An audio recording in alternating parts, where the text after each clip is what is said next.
Hey, Dr. Bruce, here we are at episode 9 of Toni and Dr. Bruce, and time flies, doesn't it? Oh, it sure does, Toni. It seems like only yesterday that we began this journey. It's been a swell ride. Well, thus far it's been, and we've got some special things lined up for our viewers in the coming weeks. Yes, this is the second show in our series focusing on soulmates, and this show we're talking about karmic soulmates, plus we have more soulmate stories to share. So settle in with us. And just quickly to mention that if you're in Brisbane, that's Brisbane, Australia, or you can get there, I have a soulmate workshop in May. I'll paste a link in the description, or you can go to my website, ToniReillyInstitute.com. Hey, Toni, I think I'm going to have Scotty beat me over just for the day. Is that okay with you? Oh, I so wish you could do that. Just Yeah. over. Yeah. Okay, let's begin by reviewing some of what we covered in the previous episode. So last show, we mentioned that soulmate is a much used word, and the term is a very versatile one, being defined differently by different individuals as it's related to the concept of love. And it commonly holds the connotation of being the strongest bond with another person that one can achieve. And is someone with whom we have shared maybe many past life experiences, and they are invariably members of our soul group. Though having said that, in a contradiction, I've observed that when my clients go in between lives where you can meet your soul group or your soul family, there is no guarantee that your human perception of a soulmate is there. So I don't get off topic. We'll go into that in another show. Good. Won't we, Dr. Bruce? That's a plan. Yeah. And the original roots of the term soulmate are related to the concept of reincarnation. In this context, soulmates are seen as very bonded souls who choose to unite as a couple again and again in the romantic sense. We also mentioned that according to the theory of reincarnation, also karma, it depends on the extent of your involvement with the other person in a previous life. Now, if the intensity of your relationship was quite significant, then it's likely that you'll have to deal with emotions from that prior life and the current one. So individual souls do tend to return to Earth in subsequent incarnations for the specific purpose of dealing with other souls, but normally in different relationships. Toni? Yeah, the last show we discussed the first of the 3 types of soulmates, companion soulmates. And these types of soulmates are a person you may encounter either as your closest friend or a person that you just click with. So you've already met them in a past life and are continuing the friendship. You and they might even be members of the same soul group or soul tribe or soul family, as it's sometimes referred. Here we have people who work really well together. They're project-oriented or well-mated, and they're extremely compatible. But the joining of companion soulmates doesn't necessarily signify a permanent relationship. Now, in many cases, once the service, the mission, plan, or project is completed, there might be no more need for the relationship and the togetherness vanishes. So once the lessons are done, they're done, and the relationship can dissolve for that moment or for the rest of that time. Yeah.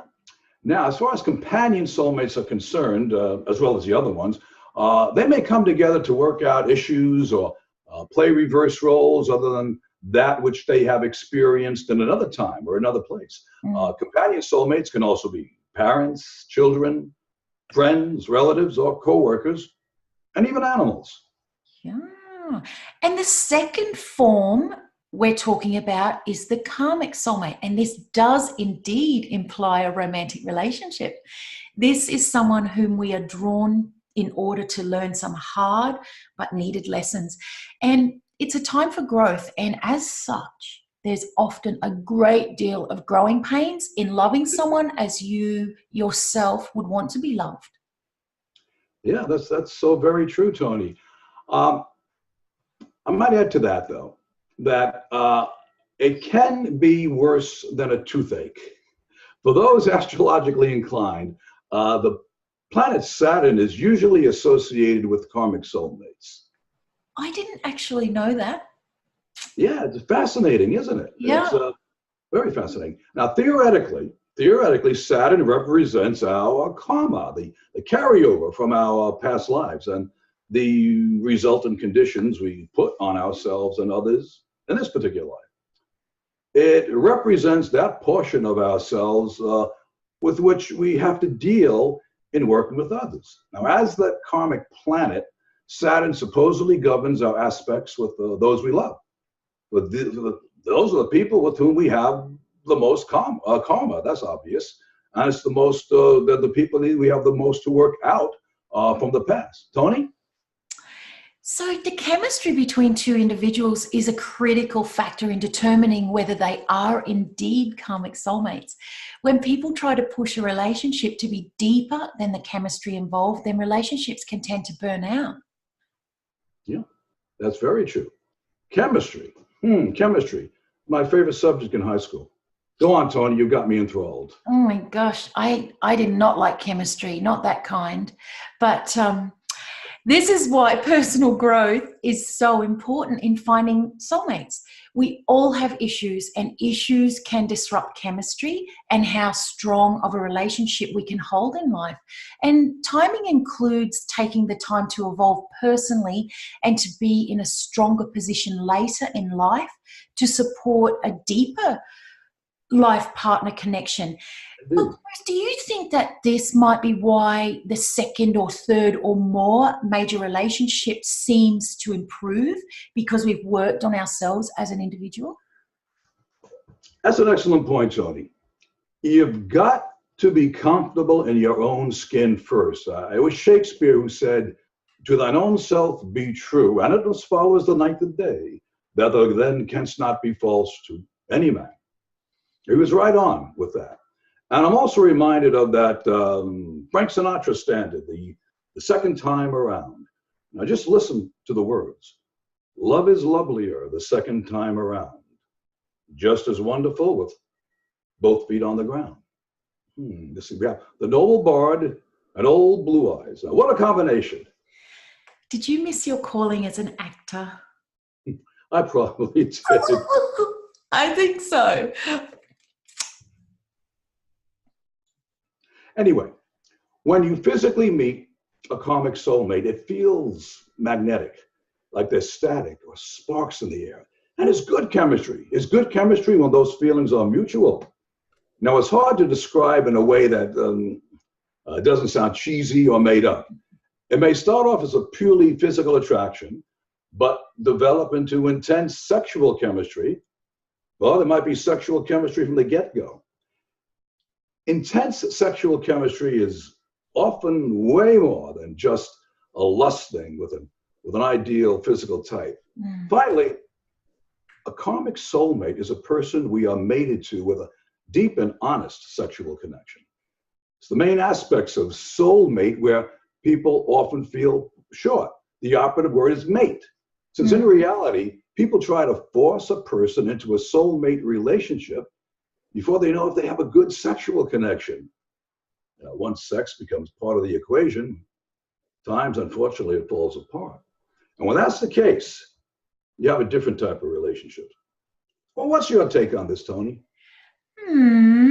Well, speaking from my own connections, the sexual aspect is an intrinsic part of the whole equation within a love or karmic soulmate relationship, where that ease and intensity of the sexual connection amplifies the other aspects of the relationship, like communicating well together and making it then a formidable bond where true intimacy is experienced.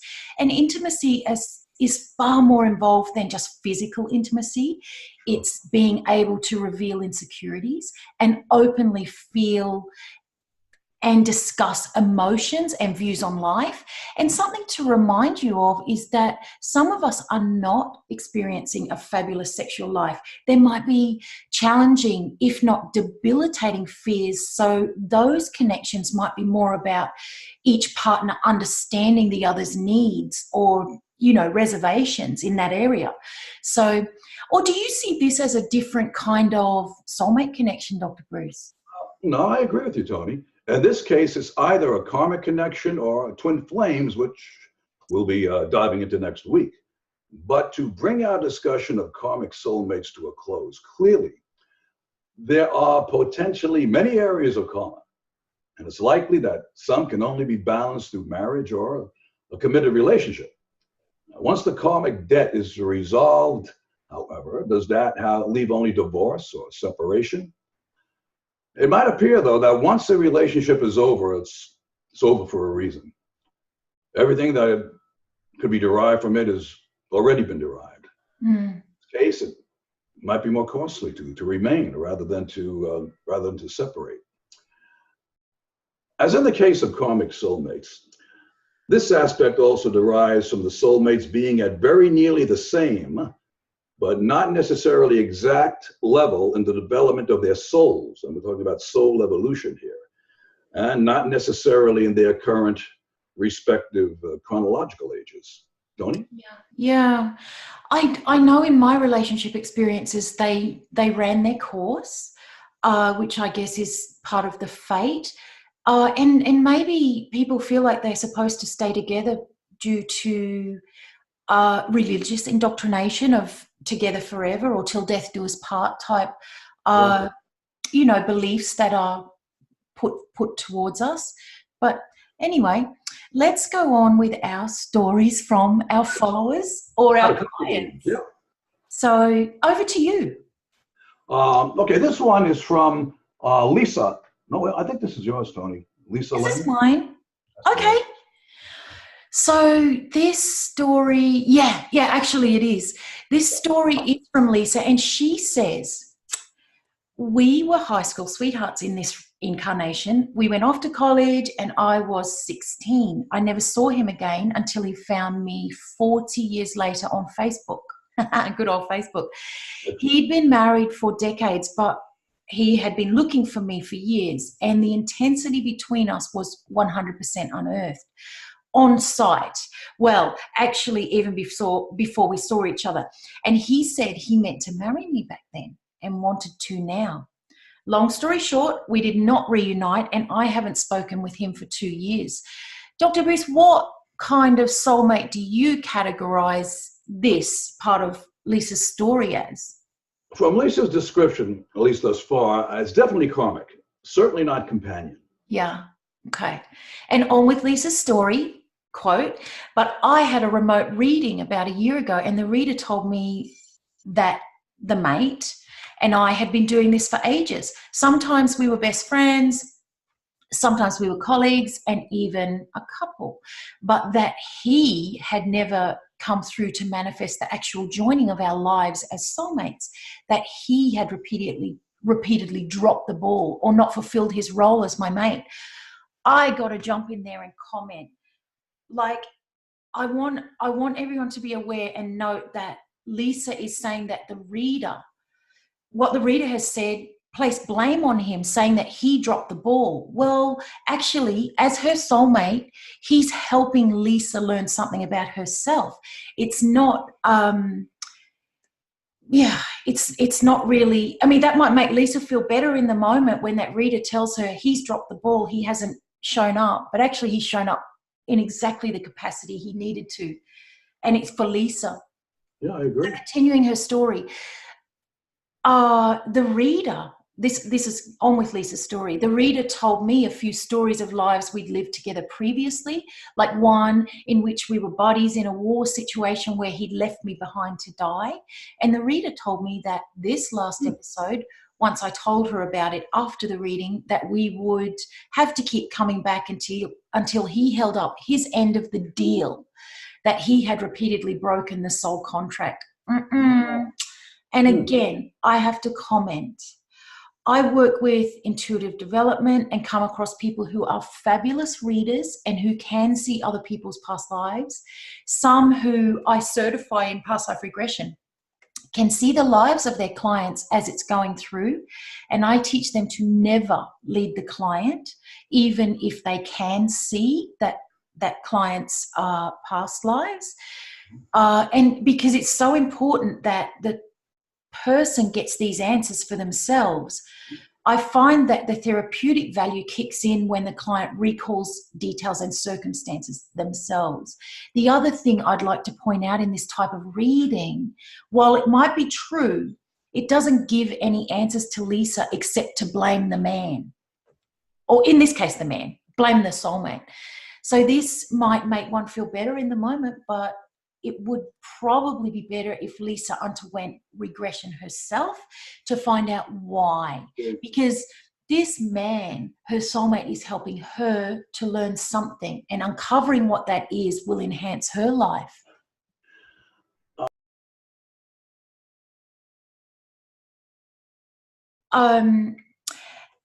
And I'm not sure what to make of this. This is back to Lisa's story, actually. I'm not sure what to make of this, but this same reader of past lives also told me some stories about my past lives as they relate to my father, who had been my son in the past, and one about me from the 1800s that completely explains why I'm living with chronic illness now.